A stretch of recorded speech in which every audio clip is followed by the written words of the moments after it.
Good morning class. सो उम्मीद है आप सब लोग को अब तक जितना पढ़ाया गया सब क्लियर है। किसी को अगर कोई डाउट है तो आप कमेंट सेक्शन में प्लीज़ पूछिए या फिर व्हाट्सएप में एक ग्रुप में भी आप हमसे डिस्कस कर सकते हैं। सर यहाँ पे प्रॉब्लम है, आप इसको फिर से समझा दीजिए, क्योंकि जब तक हमें ये चीज़ मालूम नहीं होगी कि आपको प्रॉब्लम कहाँ है हम उसकी सॉल्यूशन नहीं बता सकते। तो आप इन सब छोटी छोटी चीज़ों का ध्यान रखेंगे। देखिए, change of state of matter हो गया था, effects of change of temperature भी हो गया था, लैटेंट हीट लास्ट क्लास में डिस्कस कर लिया। अब हम जो डिस्कस करने जा रहे हैं वो क्या है? Sublimation, that is sublimation. तो आप हेडिंग डाल लीजिएगा सब्लिमेशन, फिर हम पेज चेंज कर देते हैं क्योंकि फिलहाल इस पर कुछ खास ऐसा नहीं दिया है। फिर भी अगर आप चाहते हैं तो चलिए दिखा देते हैं।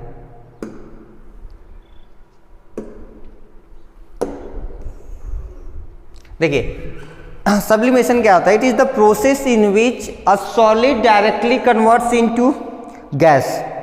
It is the process in which a solid directly converts into gas, that is why it is known as sublimation. इसको हम सब्लिमेशन सिर्फ इसलिए कहते हैं ना क्योंकि ये सॉलिड से लिक्विड में आता ही नहीं है। ये सॉलिड जो होता है ना वो मेल्ट ही नहीं होता, वो डायरेक्ट क्या होता है? वेपराइज हो जाता है। इसलिए हम इसको क्या कहते हैं? सब्लिमेशन कहते हैं। और जो होता है उसे हम सबलाइम कहते हैं। क्या कहते हैं? सबलाइम। और अगर हम किसी गैस को ठंडा करके डायरेक्ट सॉलिड भी बना दें तो उसे भी हम क्या कहते हैं? हाँ, क्या कहते हैं? सब्लिमेशन ही कहते हैं। एक्चुअली कुछ जगह उसको डीसब्लिमेशन भी कहा जाता है, तो आप दोनों ही जानते रहिए। प्रोसेस को हम क्या कहेंगे? सब्लिमेशन। एग्जाम्पल के तौर पे आप क्या देख सकते हैं? कपूर, कैम्फर, घर पे कपूर जलाते हैं ना, वो डायरेक्ट क्या होता है? गायब हो जाता है, यानी जलते जलते वो गैस बन जाता है, वो कभी भी जल के लिक्विड में कन्वर्ट नहीं होता। पहली चीज।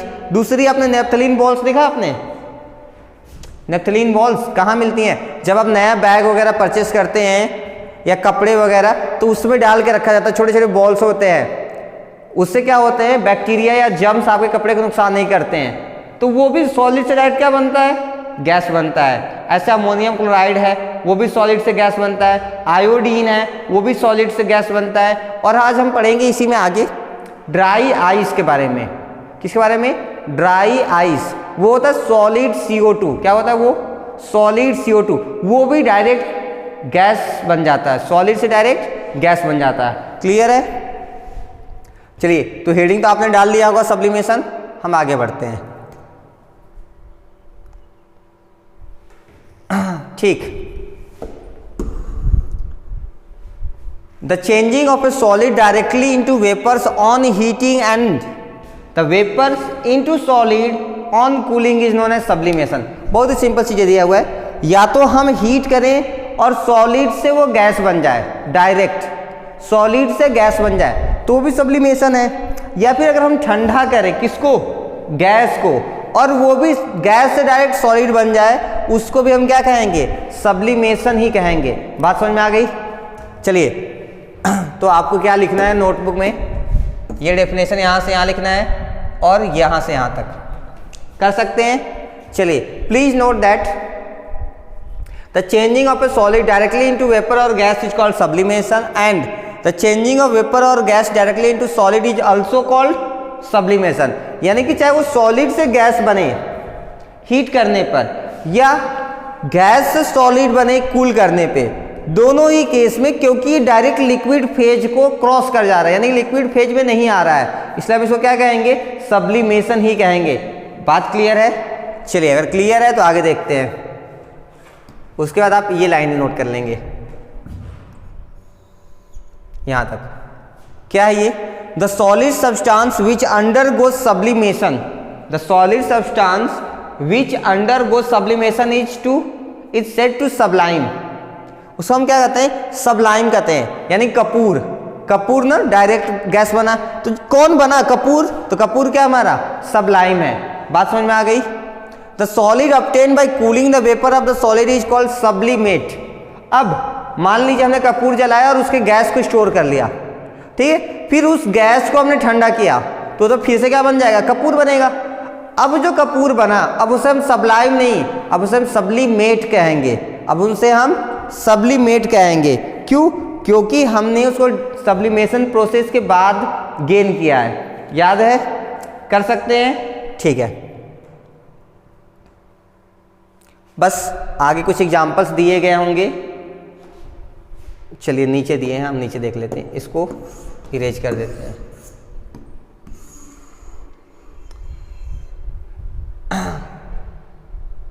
हाँ, यहाँ से एग्जाम्पल दिया है, आप नोट कर लीजिएगा। The common substances which undergo sublimation are ammonium chloride, एक तरह का ये सॉल्ट है। आयोडीन, हाँ सॉल्ट में ही मिलता है। Camphor, naphthalene and anthracene. इसके साथ साथ अगर आप चाहें तो ड्राई आइस भी लिख सकते हैं। क्या लिख सकते हैं? Dry ice. ठीक है, एक्चुअली क्या होता है, ये डायरेक्ट सॉलिड से गैस बनते हैं और गैस से फिर डायरेक्ट सॉलिड बनते हैं। हमारे पास एक एक्सपेरिमेंट है, बस हम ऐसे जनरली देख लेते हैं क्या कहना चाहते हैं ये। अच्छा चलो, ये दो डायग्राम है, उस डायग्राम को भी डिस्कस कर लेते हैं।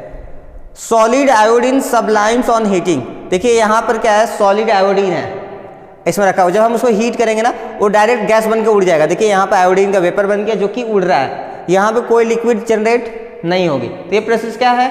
सब्लिमेशन है। ऐसे यहाँ देखिए, ड्राई आइस या solid carbon dioxide sublimes on heating and can be used to create special effects on stage. आपने कभी देखा स्टेज पे धुआं उड़ता रहता है, धुआं उड़ता रहता है? हाँ, वो धुआं नहीं है, वही तो क्या है, ड्राई आइस है। क्योंकि ड्राई आइस रखा गया है तो वो डायरेक्ट वेपर बन रहा है, और वही वेपर हमें क्या दिखता है? धुएं की तरह दिखता है। याद है, मूवीज वगैरह में देखने को मिलता है। हाँ सही है ना, आज हमें मालूम चला, अच्छा ये होता है। चलिए नेक्स्ट देखते हैं क्या है आगे दिया है। ये एक इंपॉर्टेंट पॉइंट है, नोट कर लीजिएगा। सॉलिड कार्बन डाइऑक्साइड और dry ice sublimes to form carbon dioxide gas. ये जो ड्राई आइस है ना, एक्चुअली जो आइस होता है घर पे, वो ड्राई आइस नहीं है, वो आइस है। वो आइस वाटर से बना है, इसलिए उसका फॉर्मूला होता है H2O। ठीक है, और ये जो ड्राई आइस है वो कार्बन डाइऑक्साइड गैस से बना है, इसलिए इसका नाम होता है CO2। क्या नाम है इसका? CO2। तो जब हम इसको सब्लाइम करेंगे यानी कि हीट करेंगे तो ये क्या बनेगा हमें? CO2, क्योंकि ये CO2 से बना था। उसको हीट करते हैं तो क्या मिलता है हमें? वाटर, क्योंकि वो वाटर से बना था। क्लियर है? ठीक है, अब हमारे पास एक एक्टिविटी है। इसमें ये ट्रिपॉड स्टैंड है, ये बर्नर है, ये वायर गेज है जिसके ऊपर इसको रखा गया है, ये चाइना डिश है, ये वेपर्स ऑफ अमोनियम क्लोराइड और ये अमोनियम क्लोराइड, यानी कि अमोनियम क्लोराइड सॉल्ट को यहाँ रखा गया और इसको हीट किया जा रहा है। हाँ, अमोनियम क्लोराइड तो क्या है? सब्लिमेशन शो करता है ना। हीट करेंगे डायरेक्ट क्या बनेगा? गैस। क्योंकि ये बन रहा है इसलिए इसको हम क्या कहेंगे? सब्लाइम। क्या कहेंगे? सब्लाइम। अब ये वेपर बन के कहाँ जाएगा? ऊपर। ऊपर हमने किसी चीज़ को लॉक करके रखा है, यानी कि वो बाहर गैस नहीं निकल पाई। अब हम इधर ठंडा महसूस कराएंगे, यानी कि बाहर के एटमॉस्फेयर को ठंडा रखेंगे। क्योंकि वो ठंडा है तो ये फिर गैस क्या बन जाएगा? गैस से सॉलिड। और वो गैस से सॉलिड बन के इसी कंटेनर पे चिपक जाएगा। कौन? हाँ, अमोनियम क्लोराइड्स के पार्टिकल्स यहाँ चिपक जाएंगे। क्यों? क्योंकि वो उसमें तो वेपर थे, लेकिन ठंडे होने की वजह से वो क्या हो गए? फिर से सॉलिड बन गए। तो यही पूरी एक्टिविटी है और कुछ खास इसमें नहीं है।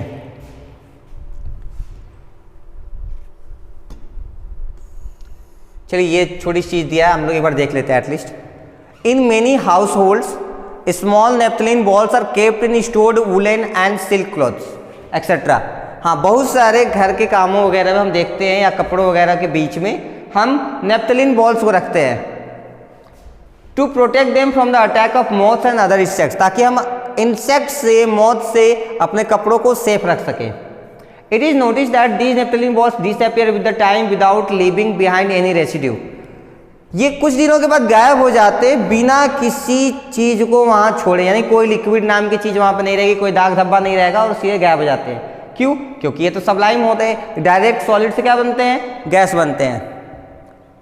This is because naphthalene ball undergo sublimation. The naphthalene balls keep on forming naphthalene vapor slowly, which disappears into air. ये धीरे धीरे गैस बनता है और उड़ जाते हैं। तो बस कुछ खास नहीं था, नेप्थलीन बॉल्स का डायग्राम दिया है। अब आपको ये नया डायग्राम बनाना है कॉपी में। ये देखिए, अगर कोई चीज सॉलिड से डायरेक्ट गैस बनती है तो क्या है? सब्लिमेशन। अच्छा, गैस से सॉलिड बनेगा तो भी उसे हम क्या कहते हैं? सब्लिमेशन।